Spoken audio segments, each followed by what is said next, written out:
مجلس مکمل ہوتی ہے تو یہاں سے جاتے ہیں. کم سے کم یہ قول یہ بتا رہا ہے کہ فرش حسین ہمارا اور آپ کا محتاج نہیں ہے. فرش حسین ہمارا اور آپ کا محتاج نہیں. ہم آئے یا نہ آئے مجلس حسین ہوگی. اس لیے کہ مجلس کا وعدہ، مجلس کا وارث ابھی بھی اس کائنات میں موجود ہے. اچھا، فرشتے کون کون سے آتے ہیں؟ فہرست پڑھیے تو انشاءاللہ پتا چلے گا. سب سے پہلا نام ہے جناب جبرائیل، سید الملائکہ. اللہ اکبر. اللہ جانے آپ بیدار ہیں کہ نہیں. سید الملائکہ جناب میکائیل. سارے فرشتوں میں ایک نام ہے ملک الموت کا. اللہ اکبر. کچھ لوگوں کے چہرے ایسے الحمدللہ پریشان ہو رہے ہیں. دیکھیں، ملک الموت کا کام تو ہے ہی روح قبض کرنا، مگر یہاں آ جانے کے بعد میں انشاءاللہ واضح کر رہا ہوں کہ یہاں آتا کیوں ہے.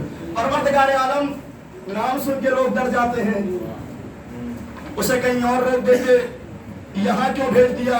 کہ دنیا والوں کو بتانا ہی یہی چاہتا ہوں کہ ملک الموت بعد میں ہے، عزادار پہلے ہے.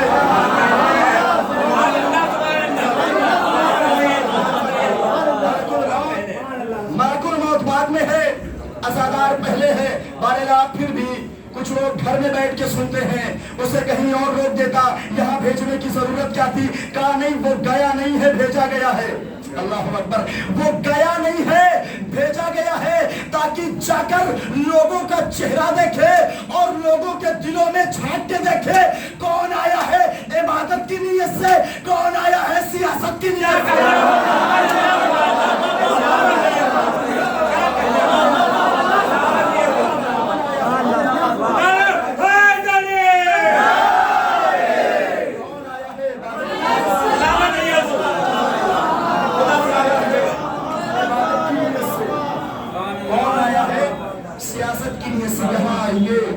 یہ فرش حسین ہے.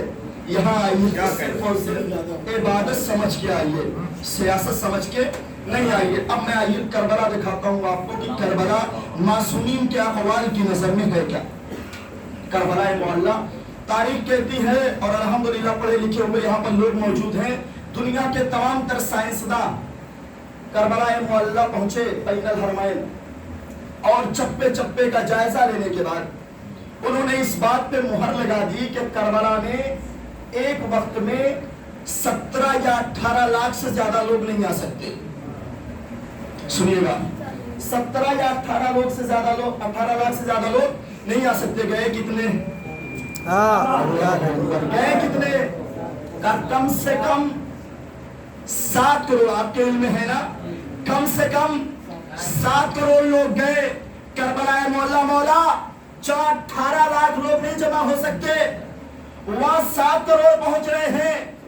پھر بھی جھوٹی سے جھوٹی تاریخ نہیں لکھتی کہ کوئی دب کے مرا ہو، کوئی کچل کے مرا ہو.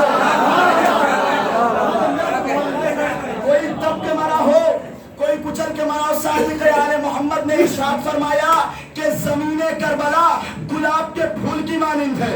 اللہ اکبر. بیدار ہو کے سنیے گا. زمین کربلا گلاب کے پھول کی مانند ہے. جب عزادار آتے ہیں تو پنکھڑیاں بکھیر دیتی ہے. جب عزادار آتے ہیں، بیدار ہو کے سنیے گا جملہ، جب عزادار آتے ہیں تو پنکھڑیاں بکھیر دیتی ہے. جب عزادار چلے جاتے ہیں تو پنکھڑیاں سمیٹ لیتی ہے. بلکہ امام نے ارشاد فرمایا کہ اگر ایک وقت میں پوری کائنات کربلا میں جمع ہو جائے تو دنیا چھوٹی ہوگی، کربلا بڑی ہوگی.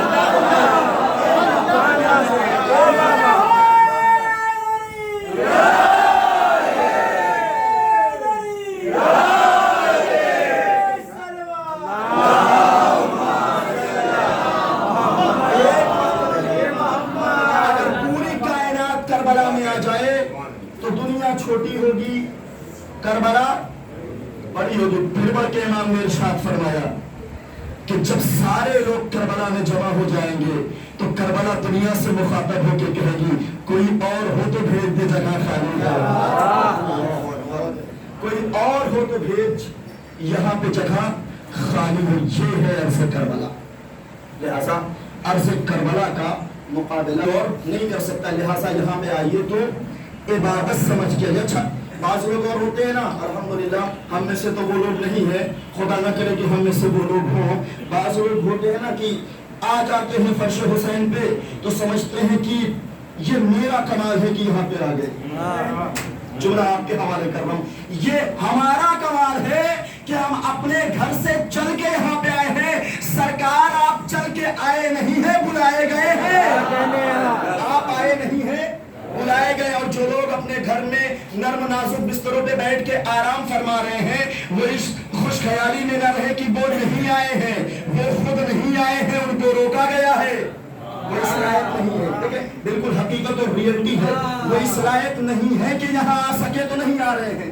وہ الگ مسئلہ ہے کہ کوئی نہ کوئی مجبوریاں ہوں، اپنی ذمہ داریاں ہوں، اگر کوئی انسان جان بوجھ کے نہیں آ رہا ہے تو وہ یہ نہ سمجھے۔ بہرحال یہ تھی عرض کربلا کی حقیقت جو معصومین کے اقوال کے ذیل میں الحمدللہ آپ تک پہنچانے کی کوشش کی گئی۔ مراحل آگے بھی ہیں، 10 دن کا آپ کا ساتھ ہے انشاءاللہ، اور کے حوالے سے وہ آپ تک پہنچائی جائیں گی۔ مگر ایک بات اور میں کہوں کہ ایک زمانہ ایسا تھا، خود میری زندگی کا یہ حادثہ سمجھ لیجئے یا سانحہ سمجھ لیجئے یا سعادت سمجھ لیجئے کہ جیسے ہی ظالمین کے پر بڑھے تو ظالمین نے کہا کربلا نہ آنا، کیا کریں گے؟ کہا بلاش کر دیں گے، ختم کر دیں گے، جینے نہیں دیں گے، زیارت کرنے نہیں دیں گے۔ ہوا کیا؟ سلام ہو مرجعیت پر، سلام ہو مرجعیت پر۔ جملہ آپ کے حوالے کر رہا ہوں، چاہے جیسے سنیے گا۔ سلام ہو مرجعیت پر جیسے ہی کہا کہ آنا نہیں، ادھر آیت اللہ اعظام نے کہا سب آؤ، ویزا فری کرتے ہیں، سب آؤ ویزا فری کرتے ہیں۔ تاریخ کہتی ہے کہ ہر فرد جانے کے لیے تیار تھا۔ مجھے ایسا نہیں لگتا ہے کہ کوئی ایسا ہو جو اپنے آپ کو آمادہ نہ کرے کہ ہم وہاں جائیں گے۔ اگر کوئی ایسا تھا تو اس کے حق میں دعا ضرور کیجیے گا، اس لیے کہ جو کربلا نہ جانا چاہے اس کی زندگی بیکار ہے، اس لیے کہ کربلا کے بغیر ہم اور آپ زندہ نہیں رہ سکتے۔ کربلا تو چھوڑ دیجئے، مجلس حسین کے بغیر ہم اور آپ زندہ نہیں رہ سکتے۔ کیوں؟ ملت کی ترجمہ ہے یہی مجلس حسین، ہم سب کی پاسباں ہے یہی مجلس حسین۔ دنیا ہے جسم و چاہے یہی مجلس حسین، دنیا میں گرد بن کے بکھر جائے گی یہ قوم، مجلس ہوئی جو بند تو مر جائے گی یہ قوم۔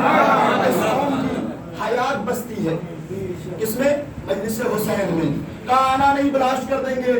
الحمدللہ سب سے زیادہ لوگ پہنچے، دیکھ کے حیران، کیا ہوا؟ پریشان کیوں ہے؟ کر دے بلاش۔ اللہ اکبر، جملہ سنیے گا، کر دے بلاش۔ کہا نہیں کر سکتا، کیوں؟ حیران کیوں ہے؟ پھر کہا حیران تعداد دیکھ کے نہیں ہوں۔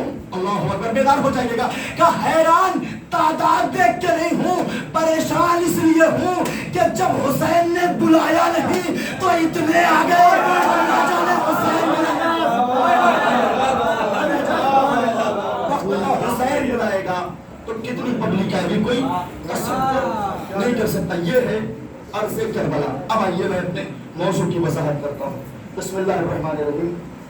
اِنَّا عَلَيْنَا لَلْهُدَىٰ وَإِنَّا لَنَا لَلْآخِرَةَ وَالْأُولَىٰ۔ قرآن مجید کی مشہور و معروف آیت ہے کہ بے شک ہدایت کی ذمہ داری ہمارے ہاتھوں میں ہے، دنیا اور آخرت کا بھی اختیار اللہ کے ہاتھ میں ہے۔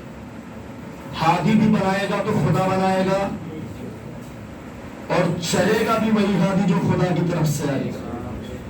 ہر جگہ کا بنایا ہوا ہادی چلنے والا نہیں ہے، چلے گا بھی تو چند لمحے چلے گا، اس کے بعد خدا کے کہے گا کہ علی آپ ہی زمام حکومت سنبھالیے، علی آپ ہی زمام حکومت سنبھالیے۔ لہذا جو بھی ہادی ہوگا برحق ہوگا، وہی قابل قبول ہوگا۔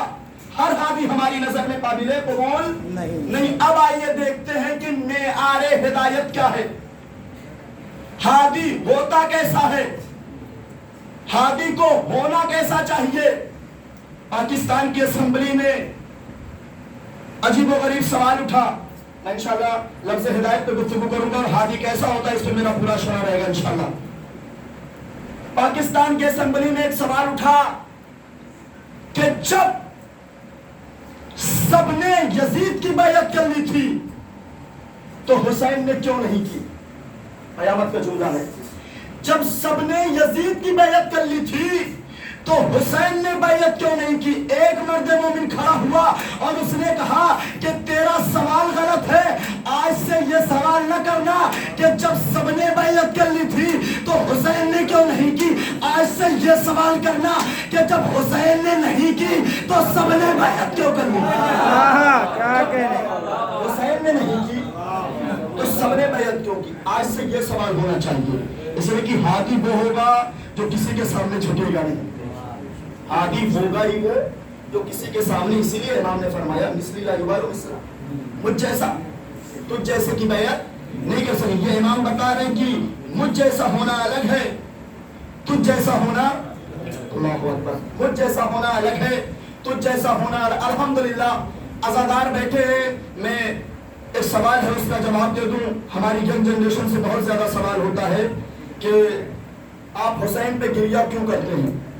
لفظ ہدایت ذہن میں رہے کہ آپ حسین پہ گریہ کیوں کرتے ہیں؟ کیوں نہ کریں؟ کیوں نہ کریں بھیا؟ کوئی وجہ ہو نہ کرنے کی؟ انسان کی فطرت یہ ہے کہ جب پیدا ہوتا ہے تو گریہ کرنے سے ہوتا ہے، اور مجھے تو تعجب یہی ہے کہ رونا اسی بات کا ہے کہ انسان کو پہلا رونا نہیں یاد ہے۔ اگر انسان کو پہلا رونا یاد ہوتا تو وہ کبھی بھی رونے پہ سوال نہیں کرتا۔ میں ایک سوال کا جواب دینے کی کوشش کر رہا ہوں کہ ہم اور آپ حسین پہ گریہ کیوں کرتے ہیں؟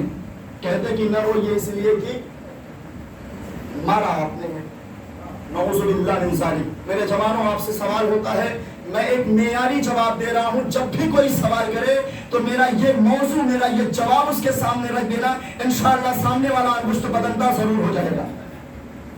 کہا کہ جب آپ نے مارا ہے تو آپ گریہ کیوں کرتے ہیں؟ میں نے کہا بھائی قاتل کے پہچاننے کا معیار کیا ہوتا ہے؟ سوال دیکھیے گا، میں نے کہا یہ بتائیے قاتل کے پہچاننے کا معیار کیا ہوتا ہے؟ کہا مولانا صاحب جب بھی کوئی کسی کا قتل کرتا ہے، جب بھی اذان ہو رہی ہے کیا؟ جب بھی کوئی کسی کا قتل کرتا ہے تو وہ اسلحوں کو چھپاتا ہے، اللہ اکبر، اسلحوں کو چھپاتا ہے، تابوت کو چھپاتا ہے، جنازے کو چھپاتا ہے۔ کیوں؟ تاکہ دنیا والوں کی نگاہیں اس پہ نہ پڑے، اگر پڑ گئی تو یہی کہے گا یہی قاتل ہے، یہی قاتل ہے، یہی قاتل ہے۔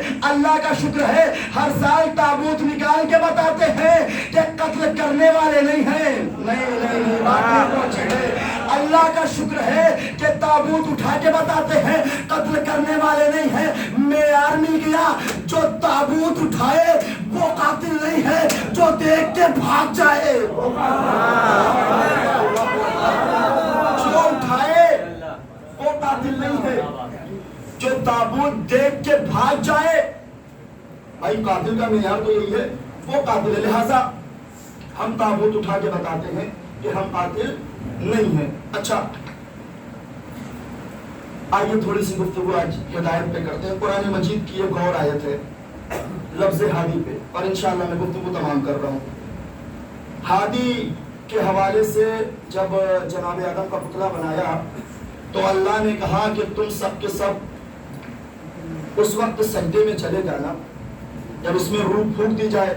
ایک جملہ پڑھ کر اور کہا تھا کہ اس کو سجدہ کرو جس کو میں نے اپنے دونوں ہاتھوں سے بنایا۔ خلق تو بے یدیہ، قرآن مجید میں یہ ذکر ہے، خلق تو بے یدیہ، میرے ساتھ بولے خلق تو بے یدیہ، قرآن مجید کی آیت ہے۔ اس کو سجدہ کرو جس کو میں نے دونوں ہاتھوں سے بنایا۔ اللہ کے ہاتھ کے قائل ہیں آپ؟ نعوذ باللہ من ذالک، اگر کوئی قائل ہو گیا تو وہ منزل ایمان سے باہر ہو جائے گا کہ خدا نخواستہ کہ جسم والا خدا، ہم دیکھیں جسم والے خدا کے قائل نہیں ہیں، ہاں اس کو مانتے ہیں کہ جس کے اندر وہ اوصاف پائے جاتے ہیں، کہ جس کو کبھی ید اللہ بھی کہا جاتا ہے، کیا کہہ رہے ہیں، جس کو اللہ بھی کہا جاتا ہے۔ لہٰذا اب سوال یہ ہے کہ پتلا بنا کیسے؟ کہ فرشتوں کی مدد سے بنا، ایسا ہی ہے نا کچھ، فرشتوں کی مدد سے بنا۔ بار الہ جب فرشتوں کی مدد سے بنا تھا تو تھوڑا سا تذکرہ فرشتوں کا کر دیتا۔ سوال جائز ہے نا، تھوڑا سا تذکرہ فرشتوں کا کر دیتا نہیں، اللہ نے کہا اس کو سجدہ کرو جس کو میں نے دونوں ہاتھوں سے بنایا ہے۔ بارے لہا کم سے کم ایک ہاتھ کا تذکرہ کر دیتا، بیچاروں نے بڑی محنت سے مٹی کھودی تھی، خمیر کھودا تھا، تھوڑا سا تذکرہ کر دیتا، کہا نہیں دونوں ہاتھوں کا تذکرہ کیا ہے۔ بارے لہا دونوں ہاتھوں کے تذکرے کا مطلب کیا ہے؟ پروردگار عالم آواز دے کہ میں دنیا والوں کو بتانا ہی یہی چاہتا ہوں کہ ہادی وہی ہوگا جس کو دونوں ہاتھوں سے بنایا جائے گا،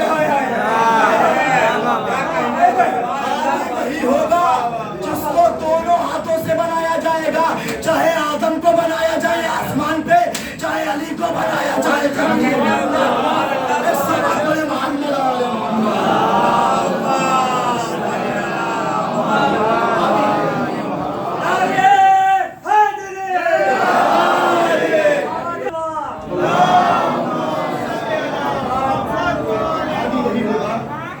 اللہ بنائے گا۔ اچھا اب آئیے منزل ہدایت پہ اور ترجمانی میں کر کے اپنی گفتگو سمیٹ دو۔ باقر العلوم امام محمد باقر علیہ السلام